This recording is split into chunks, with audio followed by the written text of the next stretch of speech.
사랑하는 청년 여러분, 우리 성도 여러분, 청년부 헌신 예배에 오심을 진심으로 환영하고 축복합니다. 우리 청년들 든든하죠? 너무 예쁘고 너무 잘생기고 아주 외모도 멋지지만 또 젊은 그 자체가 좀 생기가 있어서 좀 하나님이 기뻐하시리라 이렇게 믿습니다.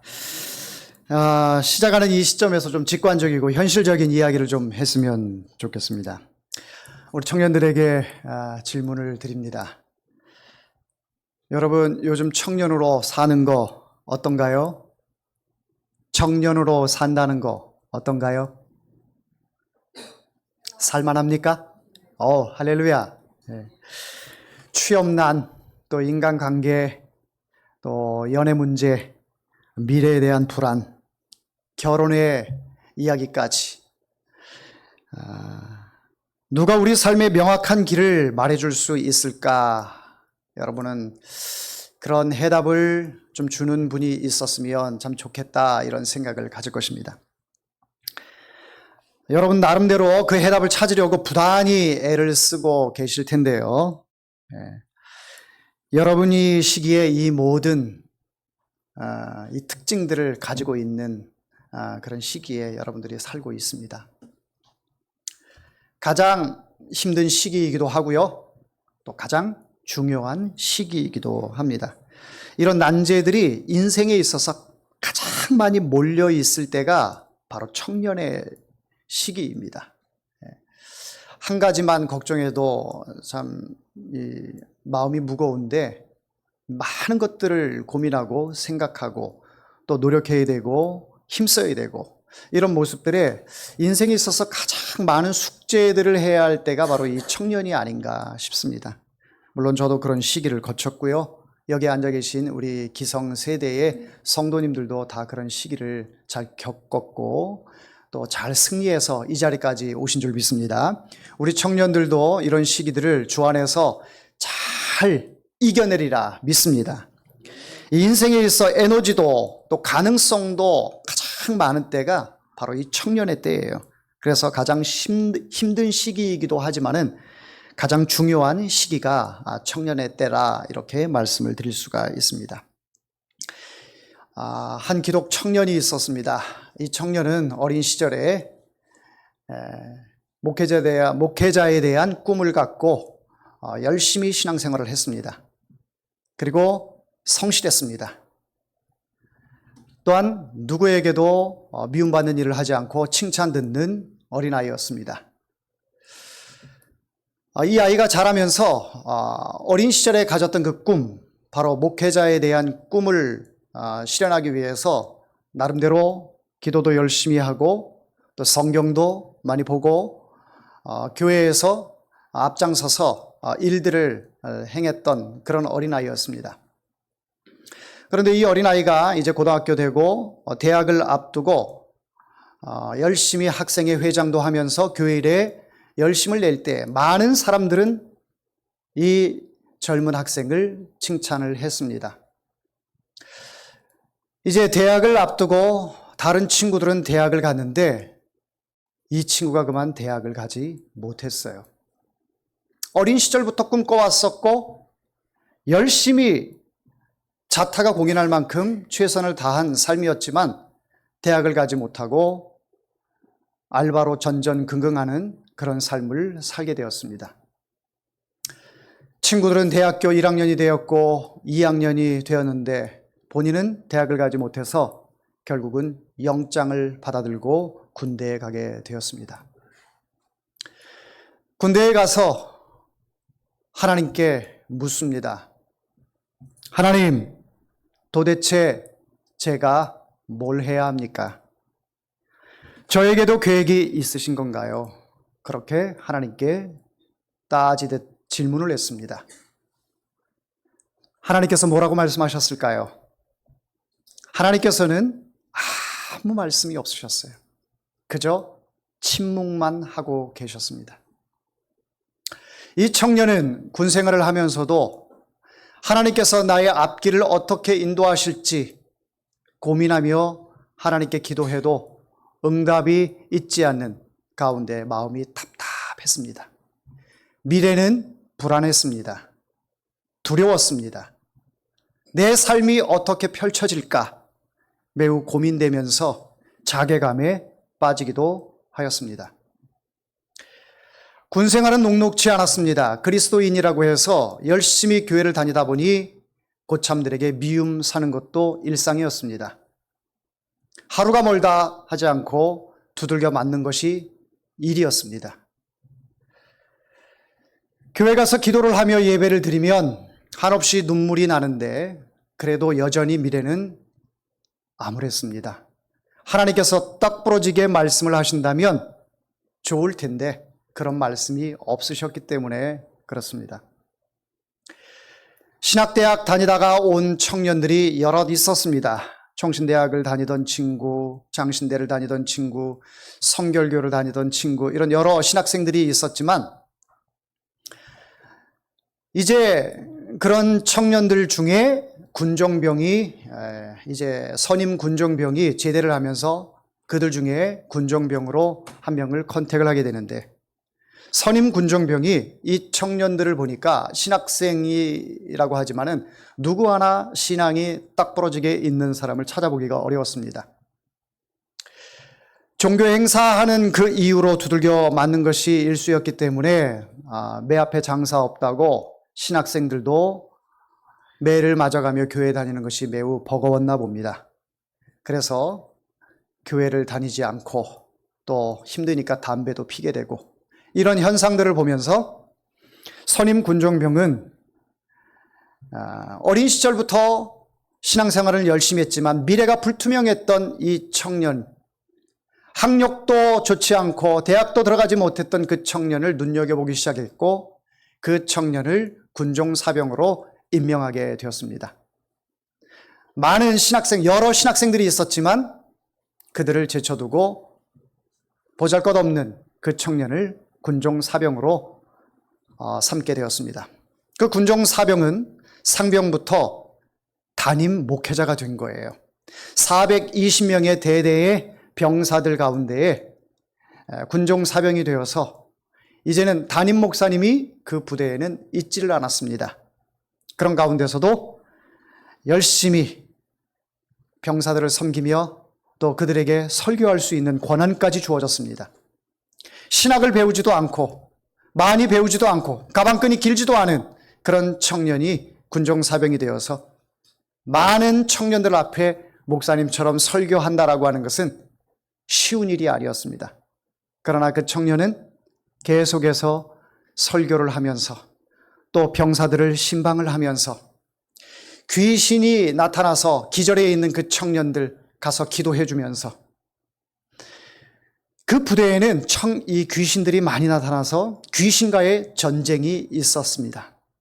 그런 가운데서 이 군종사병은 열심히 기도하고 새벽과 밤낮으로 전도를 하고 위문을 하면서 그 교회의 사병들을 섬겼습니다. 훗날 이 청년은 신학을 하게 되었고 목사가 되어서 지금 목회를 하고 있다고 합니다. 할렐루야.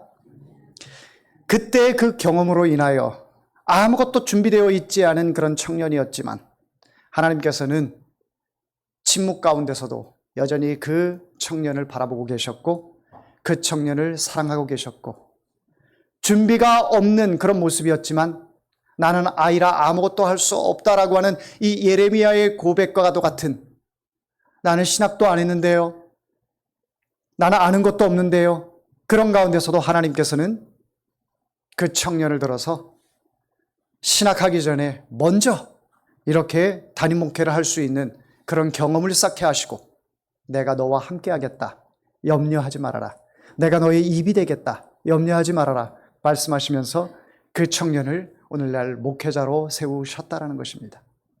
할렐루야. 지금 여기 나를 부르신 하나님이라는 제목으로 여러분들에게 잠시 말씀을 드리는데요, 우리 청년들을 가리켜서 요즘 MZ세대라고 말을 합니다. MZ세대는 빠른 시대를 살아갑니다.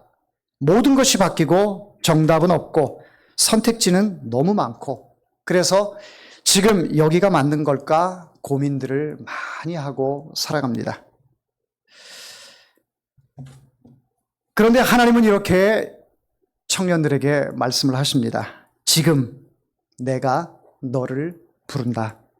여기서 시작하자. 너야 내가 맞아. 다른 사람이 아니라 네가 맞아. 하나님께서 이렇게 말씀하고 계십니다. 하나님께서는 오늘 본문에 나오는 이 예레미야라고 하는 이 청년, 아마도 여러분들하고 나이가 비슷한 나이였습니다. 그저 하루하루 하나님의 은혜로 살아가고 미래에 대한 비전과 꿈이 없는 그런 청년이었습니다. 그런데 하나님께서 이 청년에게 다가와 주셨습니다. 그러면서 하나님께서 4절에 여호와의 말씀이 내게 임하니라. 예레미야에게 하나님께서 말씀을 하셨습니다. 그랬더니 이 예레미야가 6절 말씀에 보니 나는 아이라 말할 줄을 알지 못하니이다. 이렇게 고백을 합니다. 나는 말도 못하고 나는 아는 것도 없고 배움도 짧고 나의 미래는 불투명합니다. 이런 뉘앙스의 말을 하나님께 했던 것이죠.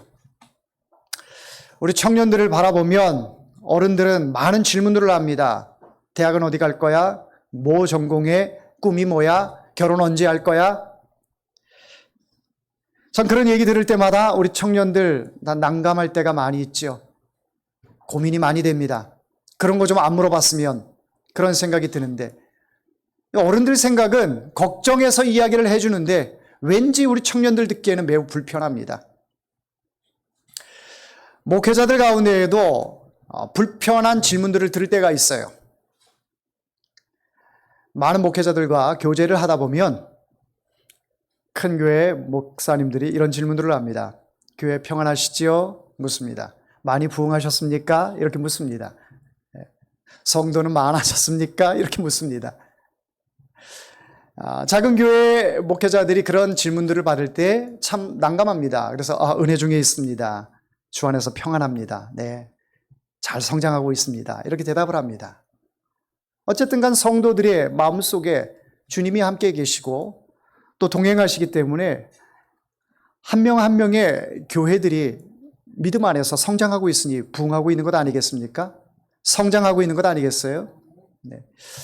여하튼 그렇게 대답은 하지만 뒤돌아서서는 씁쓸한 마음들을 많이 갖는다라고 이야기를 합니다. 우리 청년들에게 있어서도 그런 질문들 앞으로 우리가 해야겠습니까? 말아야겠습니까? 말아야겠습니다. 언제 시집갈 거야? 돈은 좀 모아놨어? 직장은 어디 다녀? 대학은 어디 다녀? 여러분, 우리 청년들 그 존재만으로도 여러분들 칭찬해 주시고 격려해 주시기를 바랍니다. 상대방이 불편한 질문들은 안 하는 게 좋아요. 그래서 우리 청년들을 향해서도 하나님께서 부르셨어요. 그런데 아마 우리 청년들이 아마 이렇게 하나님께 대답하지 않을까 싶습니다. 하나님, 저는 할 줄 아는 게 없는데요. 저는 아는 게 없는데요. 말도 잘 못하는데요. 아마 이런 생각들을 가지면서 이 청년부 헌신 예배를 준비하지 않았을까 생각을 합니다. 청년부 헌신 예배가 우리 교회에서 처음 있는 일이거든요. 저는 고민을 많이 했습니다. 보통 헌신 예배라 하면 오후에 드리거든요. 남자 선교회 헌신 예배든 여자 선교회 헌신 예배든 연합 선교회 헌신 예배든 다 오후에 예배를 드리는데 특별히 우리 청년들을 생각하고 고민하면서 우리 청년들이 하나님 앞에 온전한 헌신 예배를 드릴 수 있는 그런 모멘텀을 좀 준비를 해서 할 수 있다면 얼마나 좋을까 생각을 하니 주일 낮 예배 때 헌신 예배를 드리면 참 좋겠다 이런 생각을 갖게 되었습니다. 많은 고민을 하고 생각을 한 거예요. 이게 우리 청년들에게 특혜인지 알란가 모르겠어요.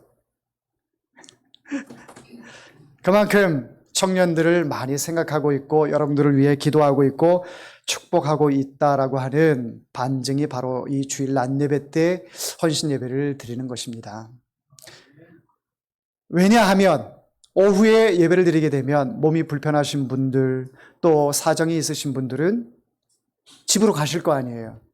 한 분이라도 더 있을 때 우리가 함께 청년들을 축복하고 기도할 수 있다면 이것이 우리의 삼겹줄이 되어서 청년들을 위해서 좋은 에너지를 더 줄 수 있다면 거기에 초점을 맞추다 보니 주일 낮 예배 때 이 시간을 선택하게 된 것입니다. 여러분들도 동의하십니까? 할렐루야. 자, 여러분들은 처음 헌신 예배를 하나님 앞에 드림으로 인해서 많은 고민이 있었을 거예요. 사회는 누가 보냐? 기도는 누가 하냐? 성경 봉독은 누가 하냐? 헌금은 누가 하냐? 등등 여러 순서들을 맡아놓고 이 순서들을 어떻게 할 것이냐? 특성은 어떻게 할 것이냐? 아마 시작하기조차 두려웠을 것입니다. 왜? 한 번도 해보지 않았던 그런 일들이기 때문에 아마 이런 고민들이 사회 초년생들이 갖는 고민이 아닐까 싶습니다.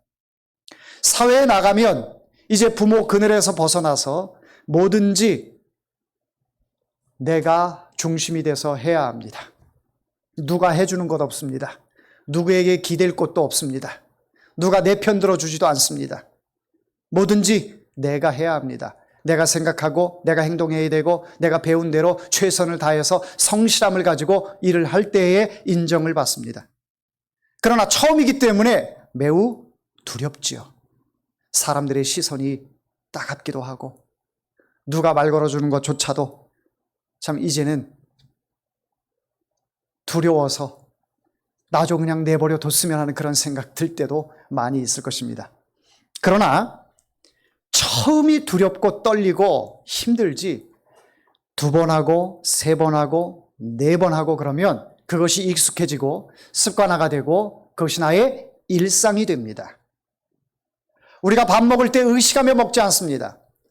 세수할 때 세수해야지, 얼굴 닦아야지, 목 닦아야지 이렇게 생각하면서 하지 않습니다. 자연스럽게 나오는 거예요. 씻고 밥 먹고 자고 밖에 나가서 일상생활하는 거 어색하지 않습니다. 왜 그렇습니까? 반복된 학습에 의해서 그것이 나의 삶의 일부가 됐기 때문에 그렇습니다. 하나님 앞에 선다는 거, 하나님 앞에 헌신 예배를 드리고 헌신을 한다는 거, 이런 것들도 여러분들이 경험을 하지 않았고 또 그것이 습관화되지 않았기 때문에 어색할 수 있으나 이제 오늘 사회 본 청년 처음 사회를 봤는데 잘하죠? 예, 정말 또박또박 기도하는 청년, 우리 기성세대의 성도들보다 더 잘하는 것 같아요. 동의하십니까? 예, 찬양하는 거, 모든 수서 맡은 청년들 정말 잘합니다. 우리만의 전유물이라고 생각했던 거 아니요. 우리 청년들 시키면 똑똑하기 때문에 학습 능력이 빠르기 때문에 잘합니다. 처음이라 어색할 뿐이에요. 조금 익숙해지고 또 일선에서 자꾸 하다 보면 우리 청년들이 우리 헤어름교회 기둥이고 이끌어가는 정말 귀한 일꾼이 될 줄 믿습니다. 지금은 비록 하나님 앞에서 나는 아이라 아무것도 할 수 없습니다 라고 말하는 예레미야와 같은 그런 마인드가 있지만은 그러나 중요한 것은요, 우리의 칭찬과 격려, 이것은 한정적입니다. 우리 청년들의 미래를 보장하지 않습니다. 여러분들의 칭찬과 격려와 위로, 이것이 우리 청년들의 미래를 보장하지 않고 미래를 밝혀주지 않습니다.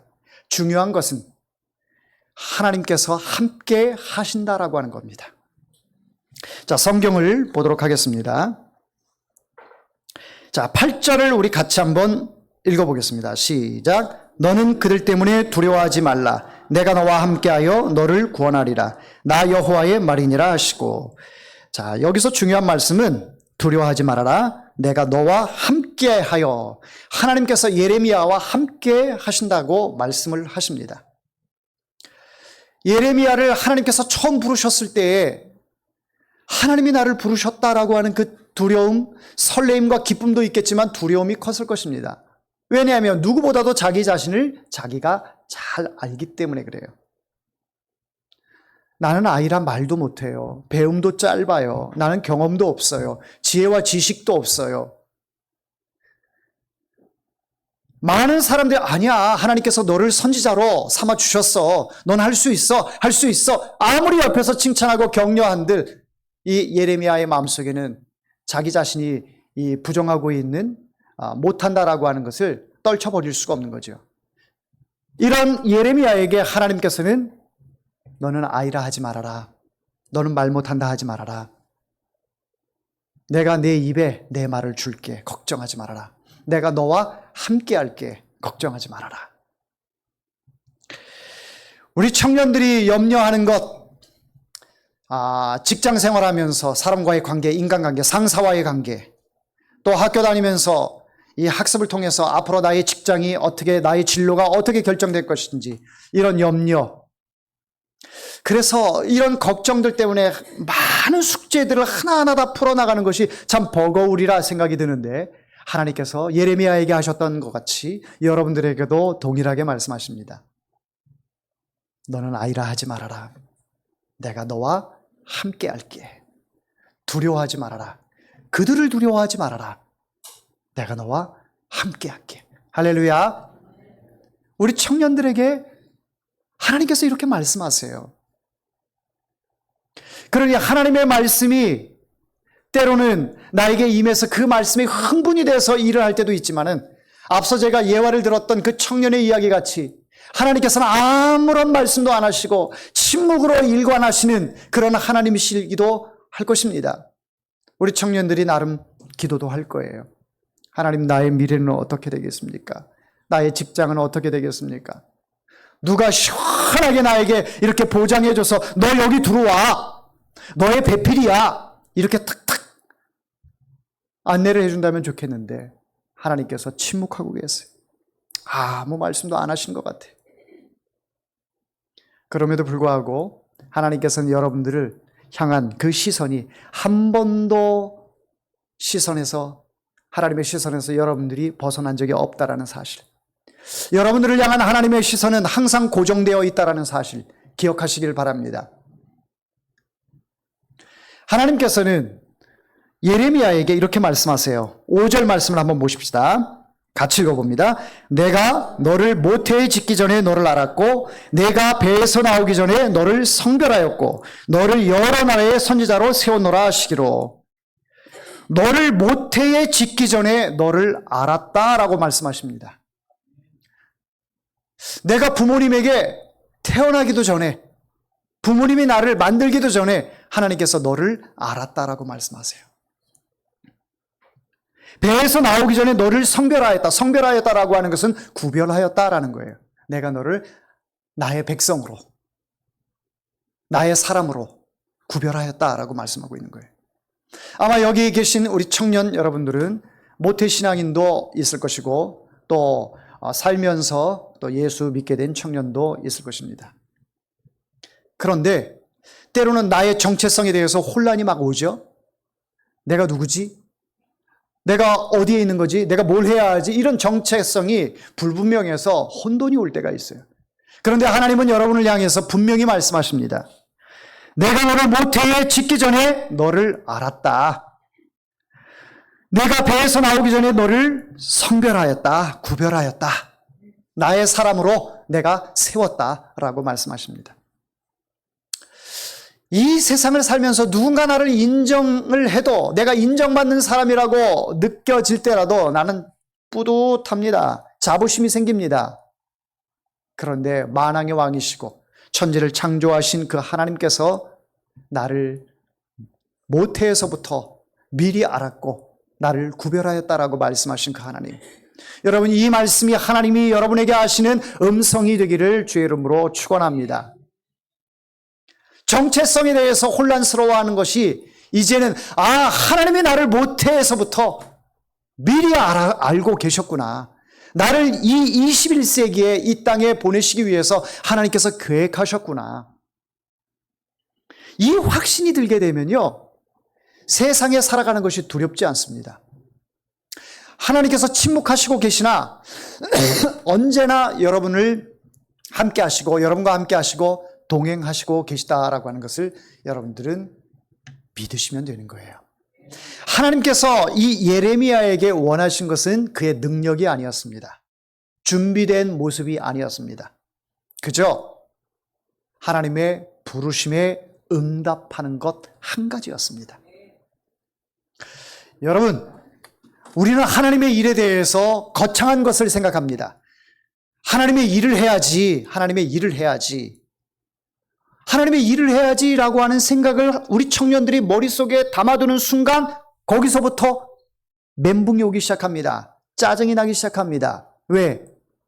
내가 교회 가면 일해야 하는 일꾼인가? 짐꾼인가? 이렇게 생각을 해요. 그러나 여러분에게 명확하게 말씀을 드릴 수 있는 것은 하나님의 일은 그런 게 아니에요. 하나님의 일은 교회에서 청소하고 주방에서 일을 하고 또 차량 봉사를 하고 안내하고 찬양하고 이런 게 하나님의 일이 아닙니다. 우리 청년들 잘 들으십시오. 하나님의 일은, 하나님이 원하는 일은 그런 외적인 일이 아니라 예수님께서 말씀하셨어요. 요한복음 6장 29절 말씀에 하나님께서 보내신 일을 믿는 것이 하나님의 일이니라. 할렐루야. 하나님께서 보내신 이 바로 예수 그리스도를 나의 구주로 믿는 것이 이것이 하나님의 일이다라고 말씀하고 계세요. 그러니 우리 청년들이 설령 교회에서 우리 기성세대의 성도들이 일하는 그 일을 하지 않는다고 해서 야 너는 왜 하나님의 일을 하지 않아?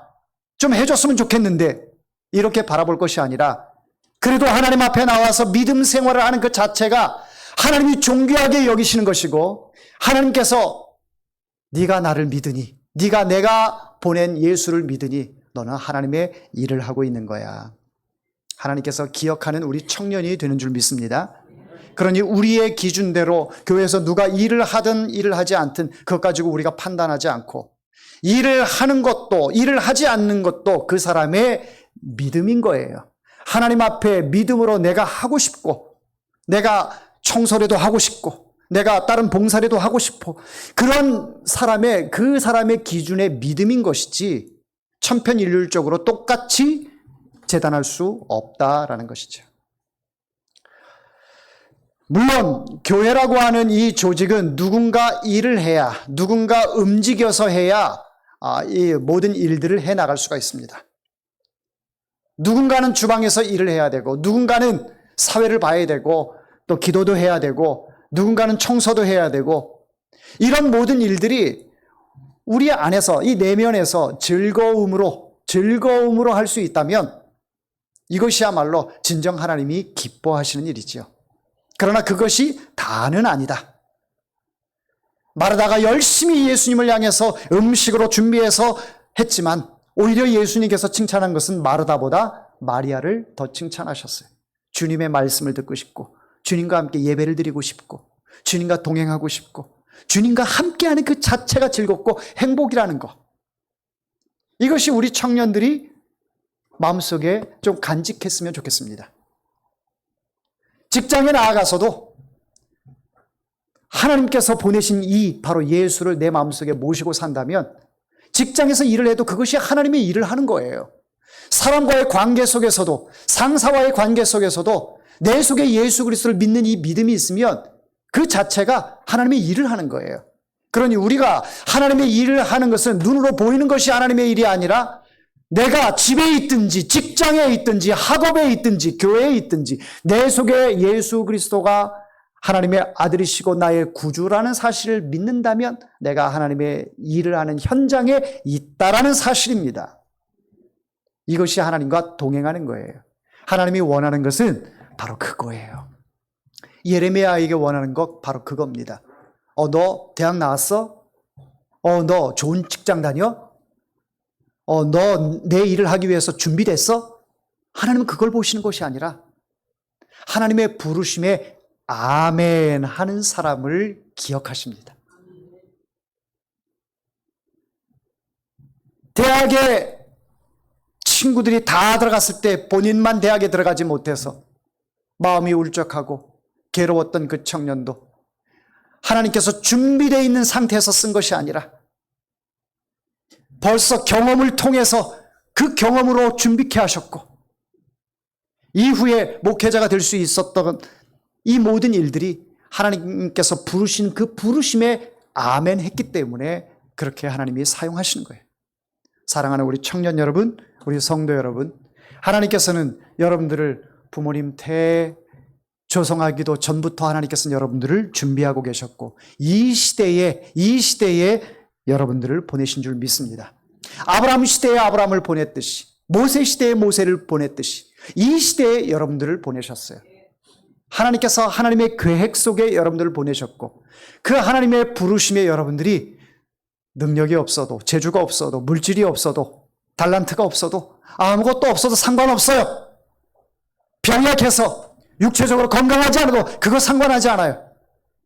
하나님의 부르심에 아멘 하는 그 사람 언제 해야 합니까? 그 부르심에 아멘을 언제 해야 합니까? 한번 따라합니다. 지금 어디서요? 여기서 하나님의 부르심에 아멘하는 우리 청년들, 우리 모든 성도들 되기를 주의 이름으로 축원합니다. 청년 설교는 짧게 해야 돼요. 길게 하면 집중력 떨어져요. 자, 이제 말씀을 맺겠습니다. 오늘 말씀의 핵심만 여러분이 기억하시면 돼요. 여러분 준비 안 됐나요? 하나님 준비된 사람 사용하는 거 아니라 그랬어요. 물론 하나님 앞에 준비된 사람을 통해서 하나님이 일하실 때가 있어요. 그러나 정말 중요한 것은 하나님이 원하시는 것은 하나님의 부르심에 아멘하는 사람. 예레미야처럼 두려워하지 말라. 내가 너와 함께 할게.